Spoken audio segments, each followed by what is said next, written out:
Seasons, yeetings, ooze. Welcome back to another sick and late edition of WrestleShade, the Natural Selection. We're back in the building for what is seeming to be the final SmackDown of 2024.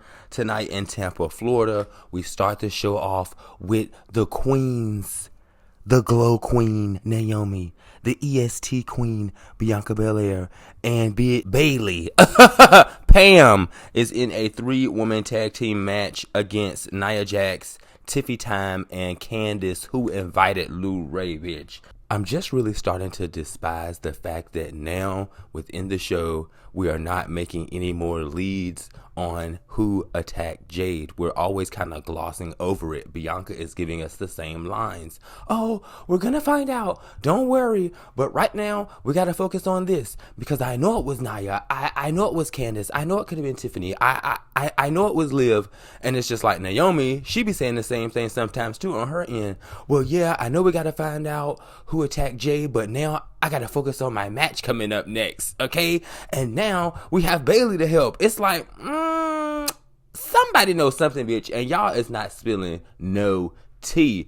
But tonight, though, Nia Jax further expanded on the fact and the speculation that we could have the attacker right here in front of our very eyes, bitch. Okay, period. The attacker is Bianca Belair. Funny, you out here now with a championship belt around your waist, okay, and you wasted no time on finding another partner. Naomi.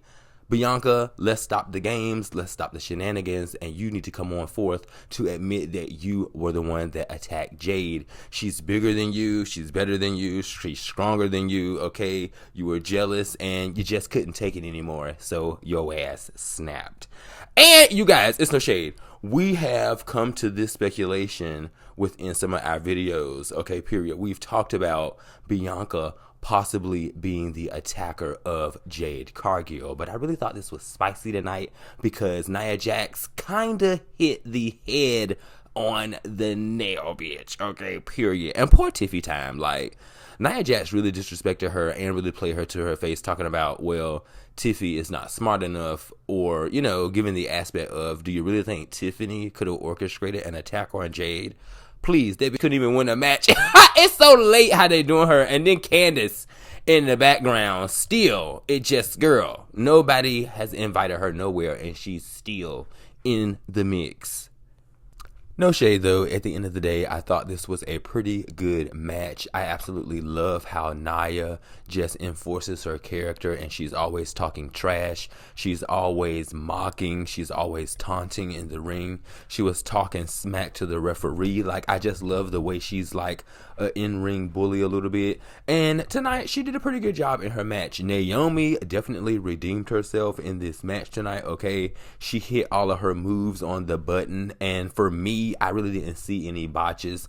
The match, it was a good match. Like, I mean, some spots was a little but all in all, the match definitely flowed, okay, period. Naomi got the win. Naomi got the pin, okay? Even though it seemed like Nia Jax, Tiffy Time, and Candice had the upper hand of the match, for me, there was a lot of dysfunction on Candice LeRae and Tiffy Time's part, okay? They could not get it together. They were arguing in between each other, and Nia Jax was showing favoritism toward Candice LeRae, which I could believe rubbed Sabrina Carpenter the wrong way. No shade. And two, there was a point within the match where we thought she was going to cash in, but Candice LeRae kept her from cashing in. So there is definitely a build up here between Tiffy and Candice and Nia and everything that's going on with their little situation. But all in all, this was a pretty good match, bitch. Bayley took me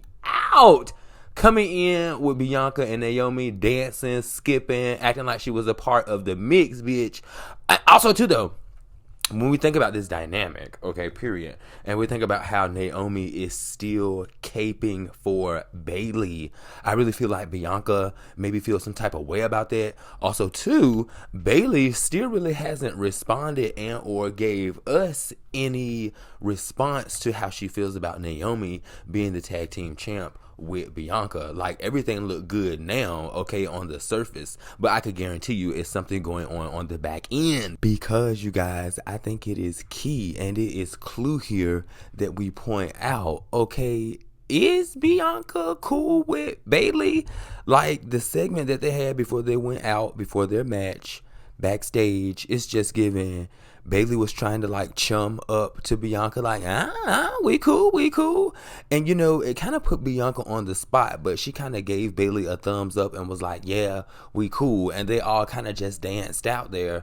And then, too, after the match, we had a small tidbit when Bayley was beside Bianca and Bayley received a thumbs up from Bianca, and Bianca gave her like a dap or like a pound. And so I'm thinking, like, okay, did Naomi facilitate this? Like, you know, is she like the glue that is keeping them together? Is Bianca kind of putting her issues aside to do this whole tag team thing with Naomi?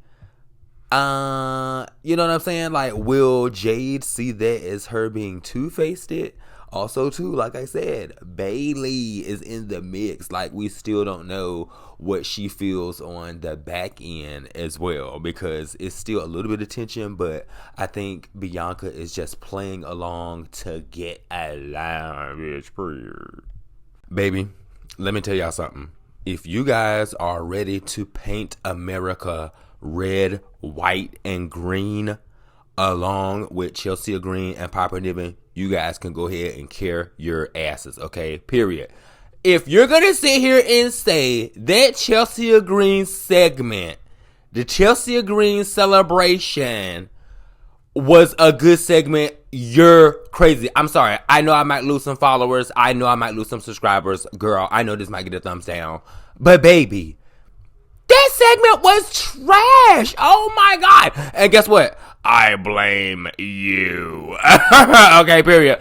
I blame the WWE Universe. Okay, the sector of the universe that said Chelsea Green was going to nail this. After you win the belt, this is what you go out and do, and you're supposed to be so funny and so comical and so much of a comedian. I mean, she threw some digs there. I mean, some of the stuff she said was pretty witty. I mean, but it just did not, like, the audience was like crickets, bitch. I mean, it just did not deliver for me. I mean, it just did not, like, girl.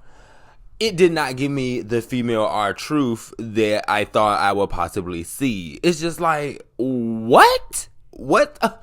First off, why would you even come at us from a political stance anyway? Like, why would you even do a political gimmick? Yeah, I know it probably hasn't been done in a while, and I know that they probably thought it was cute, or they probably thought it was funny, but this was a total miss. I'm sorry. Hit me up in the comment section below. Let me know what you guys thought. Like, who are we gonna blame this on? Now, was this creative just missing the mark, or was this Triple H doing his creative genius?